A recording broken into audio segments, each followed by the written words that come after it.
Hello from WKYT News. I'm Bill Bryant, and we welcome you to Kentucky Newsmakers. And later we'll meet a couple of the candidates in the crowded race for Lexington Mayor.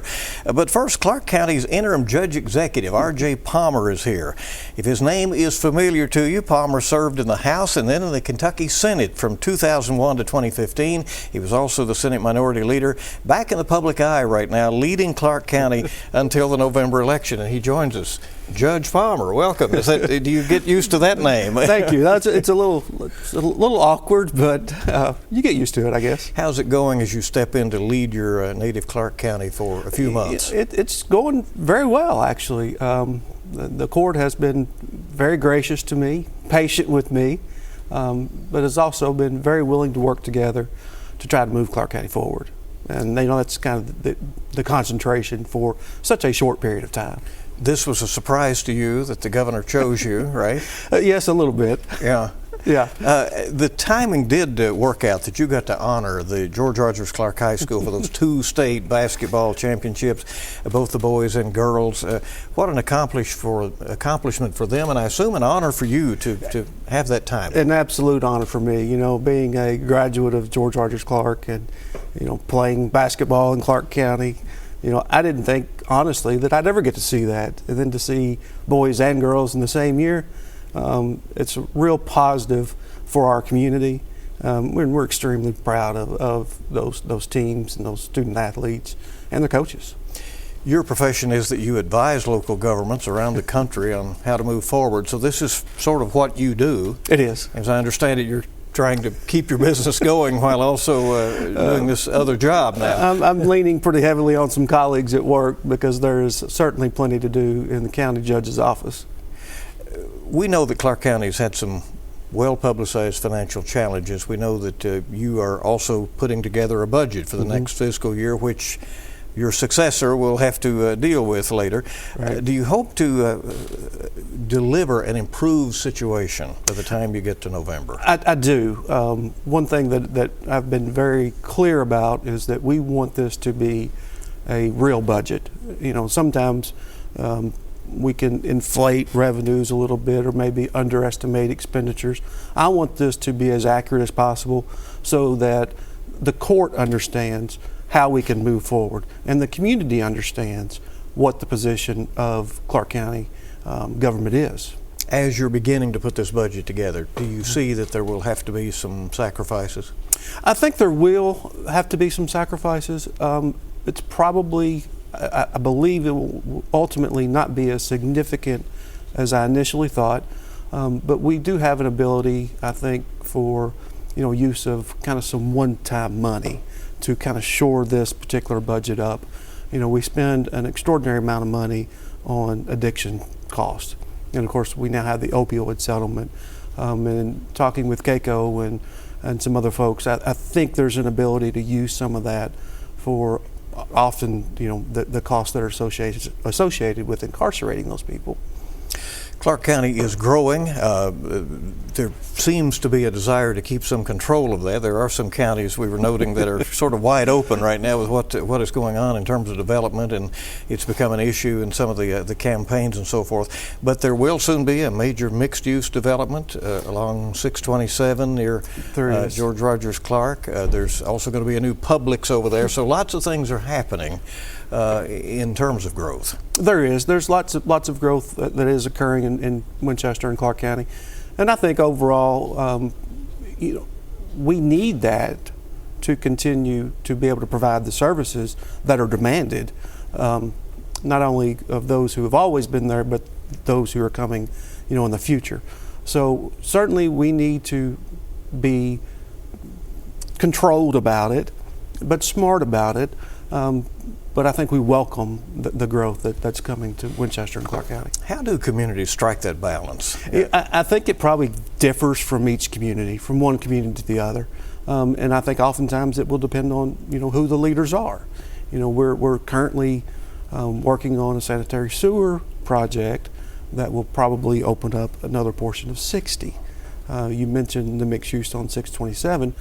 The other thing I think we have to do, and I shared with you that we've had some discussions with local officials as well as the school folks to say, we need to get ahead of this. the high school is on 627, just a short ways past that new mixed-use development. And we know that the additional traffic will bring more problems, so we want to address that as soon as possible. It's surprising how often communities don't do that. They go ahead and allow the development, and then all of a sudden there are horrible traffic jams, and then you're back to trying to figure out how to go back and do construction in those areas where you already have an issue. And we do have, I think, one advantage with that mixed-use development, and that is that the extension of the Eastern bypass will come in right adjacent to that mixed-use development. So it'll be another road that can help us alleviate some of that transportation issue. What else do you want to get done in these months ahead? I think I just want to try to leave Clark County and the fiscal court in as good a shape as we possibly can for whoever comes next. As you noted, we've had some financial difficulties, and I don't think that's unique to Clark County. But let's set a true, realistic budget and try to chart a path for a way for us to move forward. And then whoever would win the election in November, then hopefully they can step in and have something that's manageable. And I've told people this too. I want to help them, because this is my community. I've been there my entire life, and I want to see it grow and prosper in a good way. What makes Clark County special? For me, it's just home. But you have, kind of the conveniences of being so close to Lexington, close to Richmond, but we're still kind of a smaller community. Growing, but we're never going to be a Scott County. We're not going to be Jessamine County. But Winchester is just a quaint, nice place to live and raise a family. A lot of people come from the mountains, and they do. And then that's as far as they want to go, right? That's right. For sure. Yeah. And had you missed public life? Have you found, now being back, a public official? Not particularly. We would joke at home that, representing cities and counties and school district gave me just enough taste of kind of politics, because you're attending fiscal courts and city council meetings and kind of watching how they deal with their issues and watching the politics behind the scenes. So that kind of fed my need for politics. You still watch Frankfurt, obviously. Obviously, yeah, because the actions that they take certainly impact my clients. So we stay on top of what's going on. If you're to have been successful in this role for several months, what will you have done? I think that we will have, presented a realistic and true budget. I think we will have managed the day-to-day operations. One of the other things that we have is, I don't have an EM director right now. I don't have a solid waste coordinator.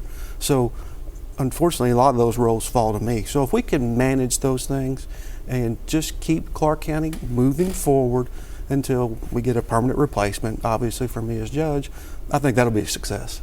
R.J. Palmer, serving as the interim judge-executive in Clark County. Thanks for coming. Thank you for having me. Appreciate it very much. We'll be back in a moment. We're going to be talking with a couple of candidates for Lexington Mayor on Kentucky Newsmakers.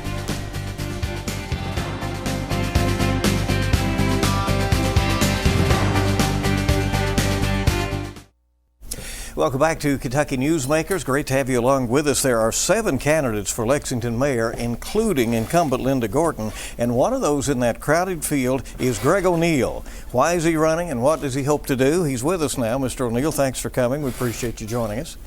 Glad to be here. Tell us about yourself and why you want to be mayor of Lexington. Well, I grew up here, Garden Springs, Beaumont, Lafayette, and UK. Left for about 30 years, got here about 5 years ago. And I was just really concerned about the distracted driving here in Lexington. Not only, it has also turned into reckless driving, meaning we're running red lights left and right. We're looking at our phones. They have set up the lights here in Lexington in what they call long transition, meaning that it takes longer for the lights to change from red to green. So we're sitting there, and research shows that those two things will cause people to be frustrated and to also be distracted, and that's exactly what's happening here. So traffic safety is one of your main reasons? Absolutely, yeah. I want to save some lives because Bill, what's going to happen is we're going to mess around, we're going to stay distracted, and we're going to turn a bus over, and I mean a school bus, and we're going to have a disaster. And I don't want to go ahead, I don't want to have to build a memorial park for dead children and then turn around and say, okay, now what we can do. Let's fix it right now. Let's get back to paying attention to the road, keep off our phones.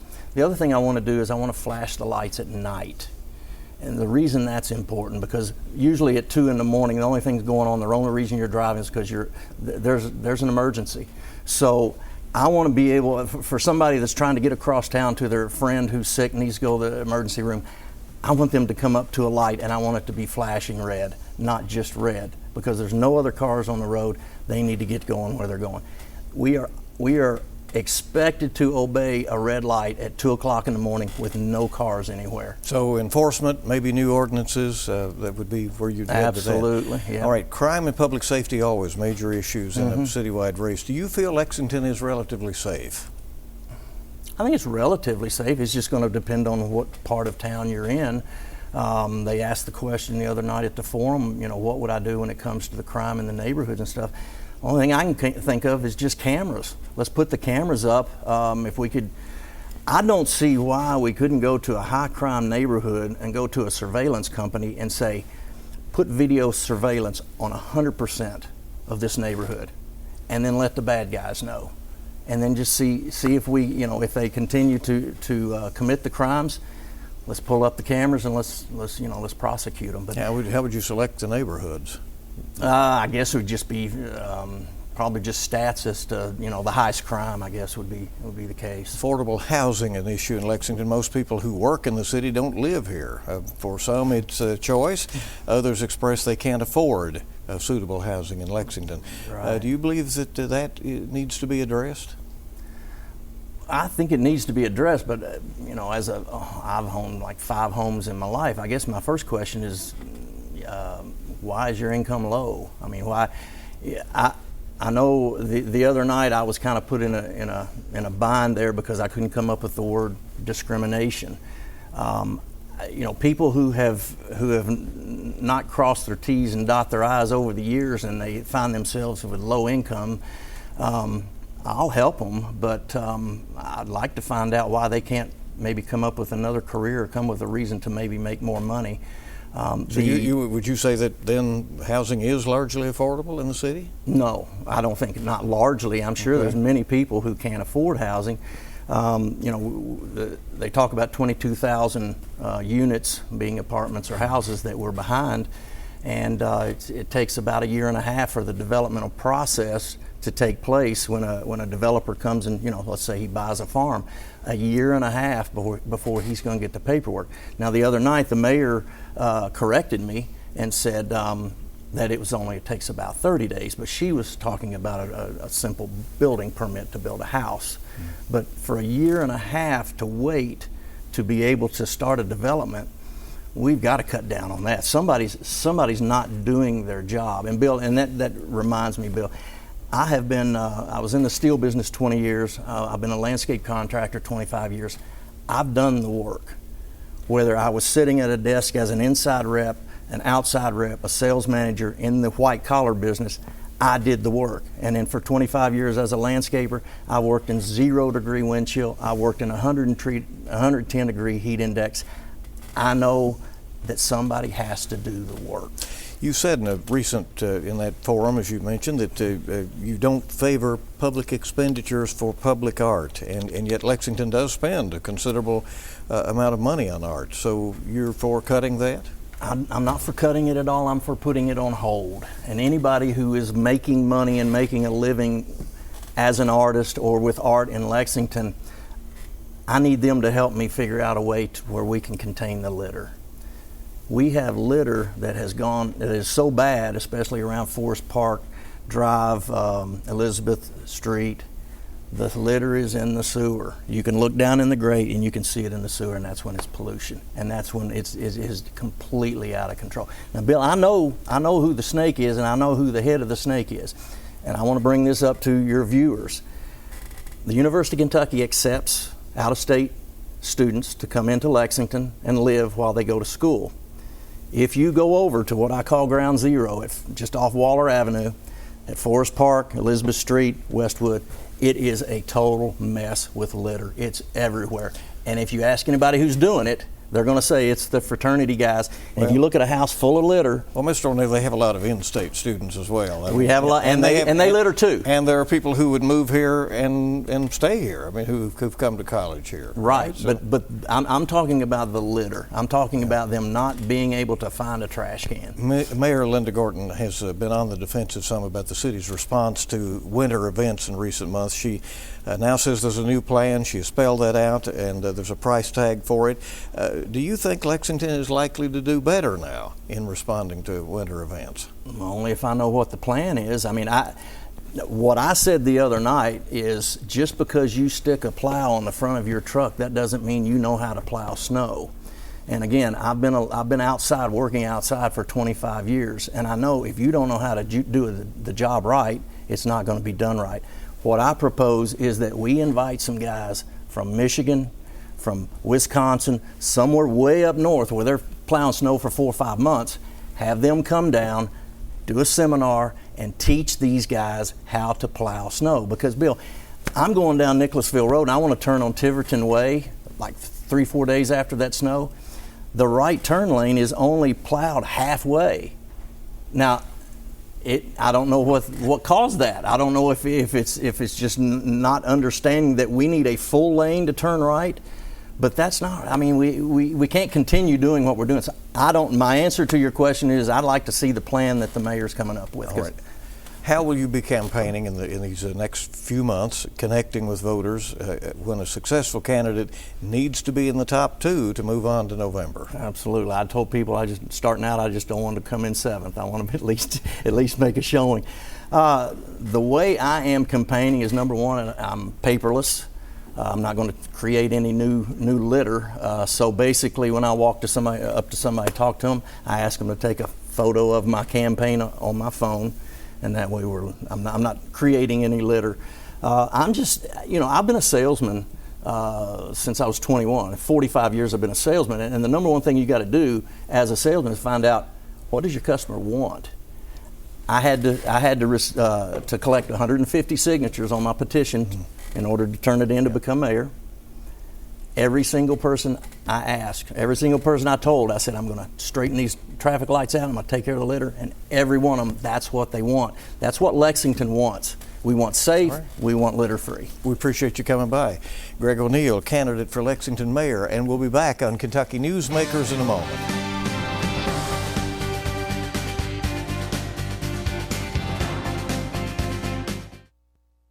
Welcome back to Kentucky Newsmakers from WKYT. C.E. Huffman is one of 7 candidates for Lexington mayor. The top 2 vote getters in the May 19th primary move on to November.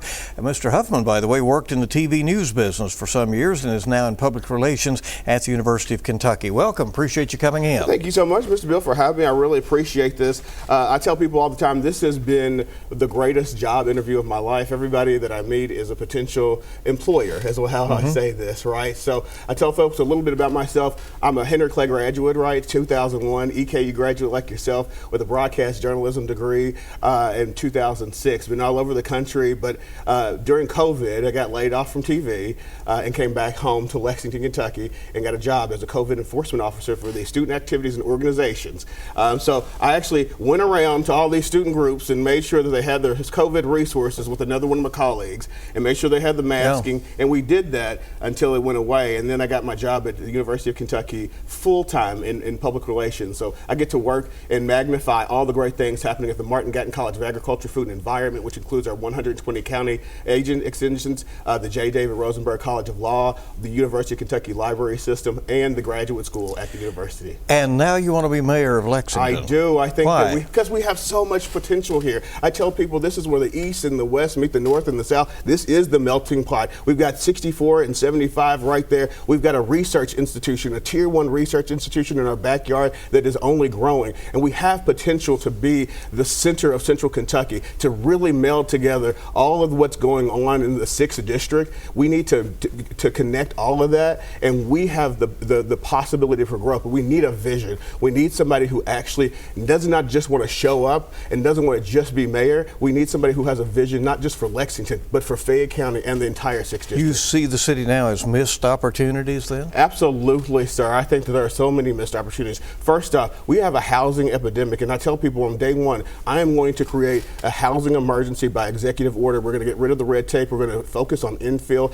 and transit-oriented housing, and that's what we got to do. But we also got to bring our unhoused advocates to the table. There is no reason in a county like Fayette County that's so rich that we have any homelessness. We've got to engage our religious community as well, and we can get folks housed if they want housing. There are spaces here. We've also got to implement rental control. It's $1,200 a month for a 1-bedroom apartment. And how do you get Gen Z started, and how do you protect our seniors who are now trying to decide between housing and their prescriptions and food? We can do this. We've got to work together. What does rental control look like to you?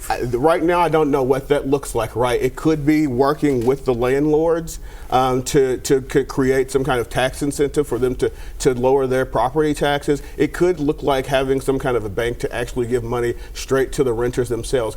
What that is from the top, I've got to bring everybody to the table. I can't dictate. What I can do is gather everybody, all of those parties that need to be at the table. That includes the University of Kentucky, our largest employer, right? I'm there, and I can barely afford to live in this city as well.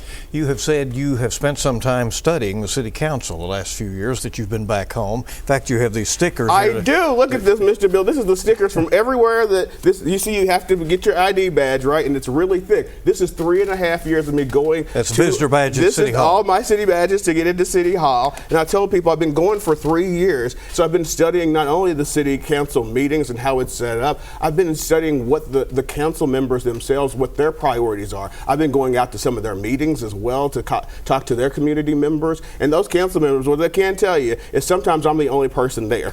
What's the reception been like when you have been out there knocking doors, talking to people, telling them that you want to be mayor? What I am getting is folks are ready for change, but they don't want change just for change's sake. They want somebody who has a plan. And I have that plan. It's on my website, givemhellhuffman.com. You'll find that plan for housing. You'll find a plan to reinvigorate our economy by investing in small businesses and new entrepreneurs. You'll find a plan that says LexTran has to be a priority in how we plan our community, because our public transportation has to be a backbone. Gen Z doesn't want to drive. They want walking. We've got to build a community for the next generation. So you're talking about recreating LexTran. Reimagining LexTran. We need a better bus system, and we also need to talk about rail, Mr. Bill. This is a state with no rail, right? Not only can we talk about a tram system, I think that there's a possibility for some tram options. We can talk about bus rapid transit on the Nicholasville Road corridor, the Broadway corridor, both north and south corridor. We have to reimagine the city. This is the 56th most populated city in America. We got to think like a big city. It would take some funding to do those things. It's going to take funding. Guess what? We're going to get a new 6th district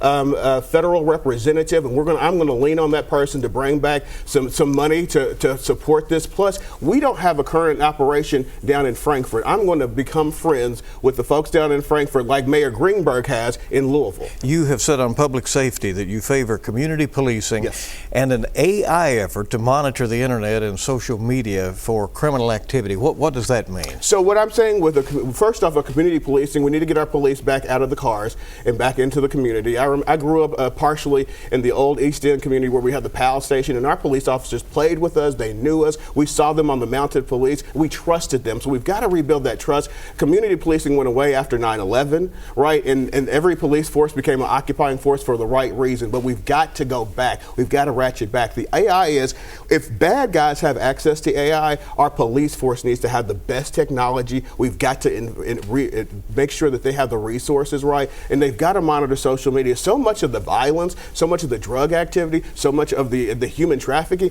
it is on social media. We've got the drag strips thing. When they drive drag strips, they're taping that and putting it on their social media. That's the evidence right there. We need to have our police active in our community, and that includes making sure they're technologically more advanced than the bad guys and bad girls. You would want them to be monitoring that. Absolutely, but I want that monitoring will be going on, and I want to tell people, and I want them to trust that I am going to be very open and honest. We're going to have town halls. I'm going to walk folks through what this process looks like, and I'm going to do it with people who have lived experiences, right, and who are professionals in this. It's not just me. I am, again, not going to dictate this. I want to get everybody to the table because we're going to have to build this with trust in the north side and the south side.